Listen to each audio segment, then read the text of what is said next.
सुप्रभात बच्चों। आज मैं आपके समक्ष आपकी पुस्तक कृतिका का पाठ नंबर 2 लेकर आपके समक्ष। सबसे पहले छात्रों, मैं ये कहना चाहूँगी कि कुछ बच्चे अब तक भी अपनी असाइनमेंट जो मैं होमवर्क देती हूँ वो नहीं भेजते। बेटा मैंने फ़ोन भी किया है और आप बोलते हो कि मैम हम कर लेंगे, बट कई बच्चों ने अब भी नहीं किया। मैं बेटा सबसे यही कहना चाहूँगी कि जैसे ही जो दिन आपका निश्चित किया गया है असाइनमेंट भेजने का, उसी के अकॉर्डिंग आप अपने असाइनमेंट या कॉपी की पिक लेकर भेजोगे। ठीक है बेटा। अब हम पाठ का पठन शुरू करेंगे। उससे पहले आपको अपनी कृतिका की बुक और पाठ नंबर 2 और पेज नंबर 10, सभी बच्चे पेज नंबर 10 निकालेंगे और आज हम इस पाठ का पठन शुरू करेंगे। ठीक है। 2 आपके कालांश में इस पाठ का पठन पूरा हो जाएगा। आपको ध्यानपूर्वक इस पाठ को सुनना है। एक नाक की चित्र बनानी है और उसके बाद ये पाठ के क्वेश्चन आंसर आपको करने हैं। ठीक है। आप पाठ शुरू करते हैं। आप अपनी बुक और पेंसिल, जब भी मेरी आप कालांश कक्षा होती है तो बुक और पेंसिल हमेशा आपके पास होनी चाहिए रेखांकित करने के लिए। ठीक है बच्चों, पाठ शुरू करें। ठीक है, ओके, धन्यवाद। हाँ जी, जॉर्ज पंचम की नाव, इसके लेखक कमलेश्वर जी हैं। जो आपकी जॉर्ज पंचम की नाव का जिक्र इस पाठ में किया गया है, इसके लेखक कमलेश्वर जी हैं। जैसा पाठ मैंने लिखा हुआ है, जॉर्ज पंचम की नाव, लेखक कमलेश्वर, पठन कार्य। आज हम इसी का पठन करेंगे। ये स्टोरी बहुत अच्छी है और ये नाक पर ही बेस्ड है।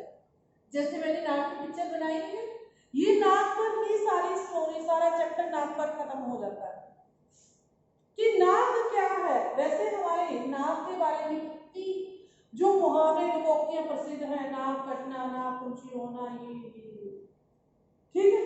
तो ये नाक पर जो बेस्ड चैप्टर है वो क्या है?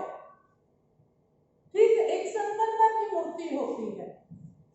ठीक है बच्चों, उसकी नाक, जो ये सारा थोड़ी सी स्टोरी बताती, नाक नहीं होती, नाक टूट जाती है या जो भी है, और किसी महारानी को बाहर से आना होता है। जब वो महारानी आती है तो उनसे पहले उसकी जो मूर्ति है उसकी नाक का जिक्र है कि उसकी नाक लग जानी चाहिए, नहीं तो जो रानी, जो इंग्लैंड की महारानी है, वो आएंगी तो क्या बोलेंगी। ठीक है, उसकी तैयारी के लिए, उसी के पत्थर की तलाश में ये चैप्टर आगे बढ़ता जाता है, आगे बढ़ता जाता है। पत्थर नहीं मिलता, किसी की जीती जाती नाम की नाम लिया जाता है।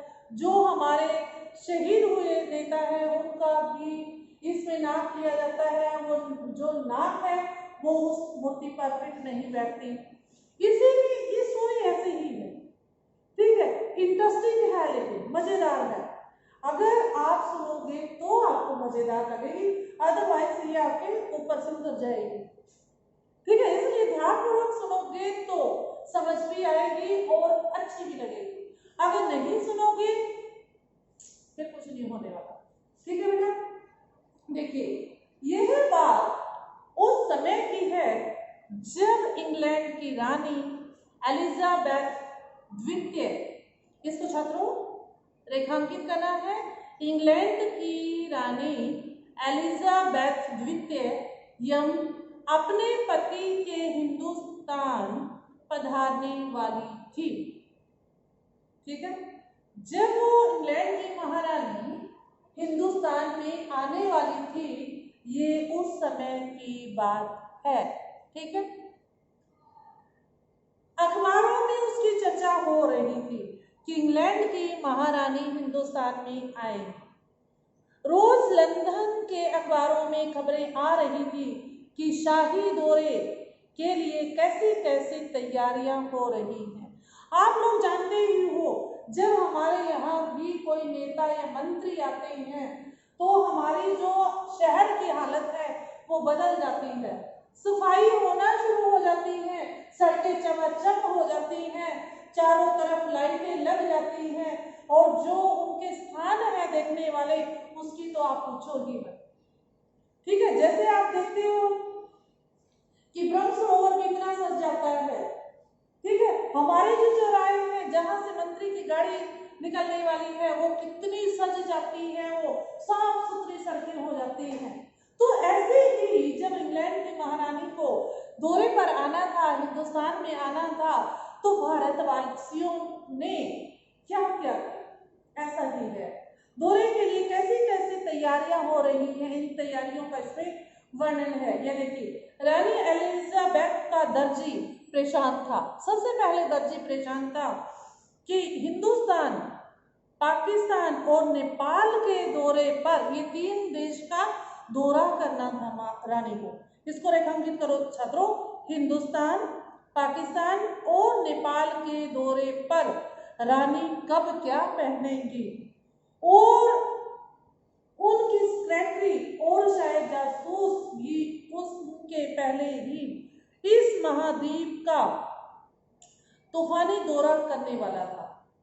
जो उनके साथ आए हुए थे वो भी इस दौरे का क्या करने वाले थे, दर्शन करने वाले थे।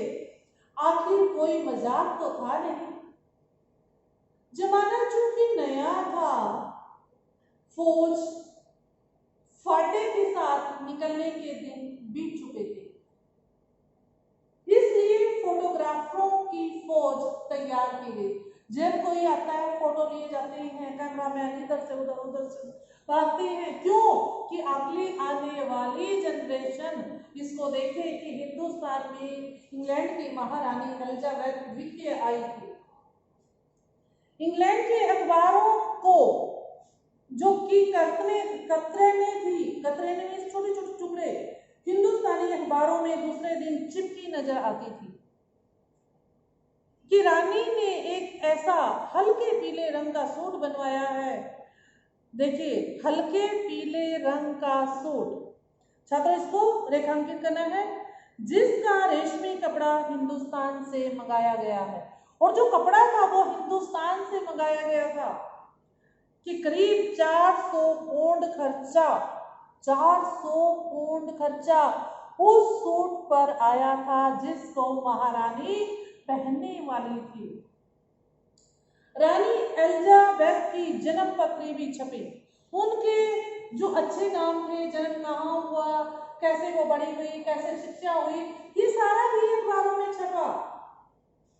देखिए, प्रिंस फिलिप के कारनामे छपे, जो राजा थे, प्रिंस थे, उनके भी कारनामे, उन्होंने भी क्या क्या किया, और उनके नौकरों के बारे में, बावर्ची, खाना बनाने वालों के और अंगरक्षकों की पूरी जीवनियां देखने में आई। मतलब सब कुछ ही छप गया उनके बारे में कि एलिजाबेथ के नौकर कैसे हैं, खाना बनाने वाले कैसे हैं, उसके अंगरक्षक कैसे हैं। शाही महल में रहने और पलने वाले कुत्तों तक की तस्वीरें अखबारों में छप गई। जो बड़े बड़े लोग होते हैं उनके कुत्तों के बारे में भी वर्णन होता है, और उनकी जो कुत्तों की फोटो थी वो भी अखबारों में छाप दी गई। बड़ी धूम थी, चारों तरफ उनके आने की बड़ी धूम मची हुई थी, शोर शराबा था, और शंख इंग्लैंड में बज रहा था और गूंज हिंदुस्तान में आ रही थी। छात्रों इसको रेखांकित करना है। इसका अर्थ क्या है कि शंख तो आने का कहाँ बज रहा था, इंग्लैंड में, और उसकी जो गूंज थी वो हिंदुस्तान में आ रही थी। इसके कहने का अर्थ क्या है कि जो इंग्लैंड की महारानी थी तो वो इंग्लैंड की, और उसके आने के लिए जो काया पलट हो रही थी वो हिंदुस्तान में हो रही थी। छात्रों ठीक है, इन खबरों से हिंदुस्तान में सनसनी फैल रही थी, चारों तरफ सनसनी फैल गई, उनके आने का समाचार फैल गया, मचा हुआ था। जो रानी 5,000 रुपए का, रानी 5,000 रुपए का रेशमी सूट पहनकर पालम के हवाई अड्डे पर उतरेगी, कि वो महारानी इतना अच्छा सूट पहनकर जब पालम के हवाई अड्डे पर उतरेगी तो क्या होगा। उसके लिए कुछ तो होना ही चाहिए। जब पालम के हवाई अड्डे पर महारानी को उतरना है, कुछ क्या, लेकिन उस कुछ में क्या आएगा जिसके बावर्ची पहले महायुद्ध में जान हथेली पर लेकर लड़ चुके हैं। उनकी शान शौकत के क्या कहने, और वही रानी दिल्ली आ रही है। जैसे कोई आपकी पर्सनैलिटी का कोई भी, जिसको आप चाहते हो, चाहे वो हीरो है या हीरोइन है, अगर वो आने वाली हो, आपको पता चल जाए कि कुरुक्षेत्र में कोई आने वाला है, तो यहाँ भी ऐसा ही होगा। तैयारी शुरू हो जाएगी, लोगों की भीड़ लग जाएगी देखने के लिए। इसीलिए चप्पे चप्पे को बंद कर दिया जाता है। जब आप देखते हैं कोई आता है, रास्ते बंद कर दिए जाते हैं, पुलिस तैनात की जाती है। ये भी उस टाइम हुआ जब रानी एलिजाबेथ हिंदुस्तान आने वाली थी। आप देखिए, नई दिल्ली में अपनी तरफ देखा और बेसाख्ता मुंहों से निकल आया, वह आए हमारे घर, खुदा की रहमत, कभी हम उनको कभी अपने घर को देखते हैं। और देखते देखते नई दिल्ली का काया पलट होने लगा। काया पलट होना मीन्स उसकी सारी की सारी जो थी काया पलट कर दिया गया, उनको सजा दिया गया, जैसा वो थे उससे वो बदल दिया गया।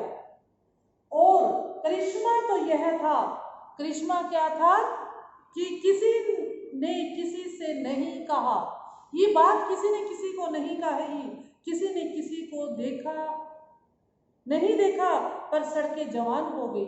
जो सड़कें थी वो साफ सफाई हो गई और वो ऐसे लगने लगी जैसे एक यंग लड़की लगती है। बुढ़ापे की धूल साफ हो गई। जो बुढ़ापे में जो गंदगी होती है, इसमें सड़कों के बारे में बताया गया है कि उनको साफ करके एक दुल्हन की तरह से सजा दिया गया। इमारतों ने नाज़िनों की तरह श्रृंगार किया। जो इमारत थी वो इतनी सजा दी गई कि जिस प्रकार एक दुल्हन श्रृंगार करती है जाती। लेकिन एक बड़ी मुश्किल पेश थी, वह थी जॉर्ज पंचम की नाव। अब एक जो मुश्किल आई, जो समस्या आई, जो कठिनाई आई, वो जॉर्ज पंचम की नाव को लेकर आई जाती।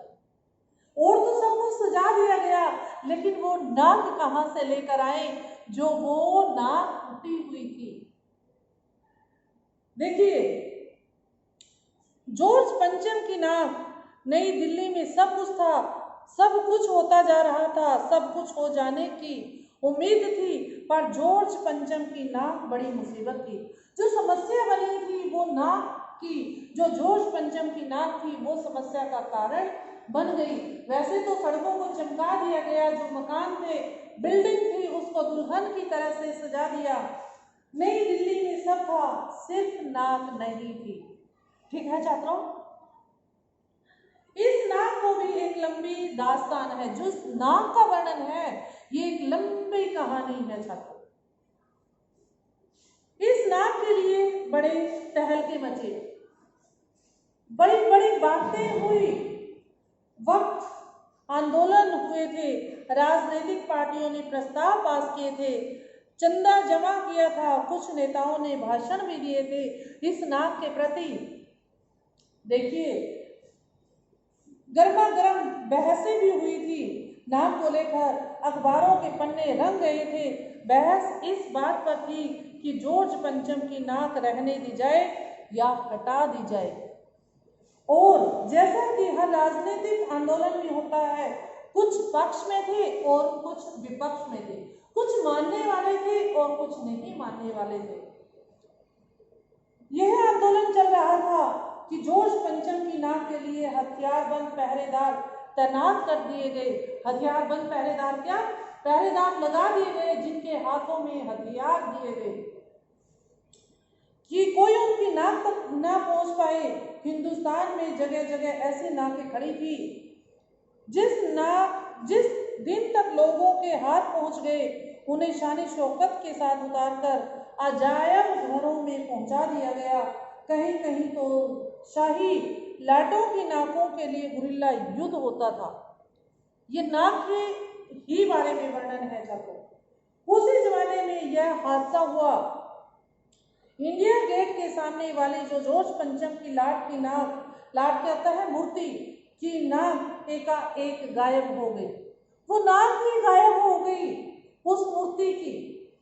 पहरे लगने के बावजूद देखिए पहरेदार अपनी जगह तैनात रहे, गश्त लगती रही और नाक जो मूर्ति थी उसकी लाट की नाक चली गई, सब कुछ होने के बावजूद भी। ठीक है छात्रों, आज जो हमने ये पाठ पढ़ा है, आज हम इतना ही पाठ पढ़ते हैं, उससे आगे हम नेक्स्ट अपनी क्लास में करेंगे। तब तक के लिए अपना ध्यान रखिए और काम करते रहिए। धन्यवाद छात्रों।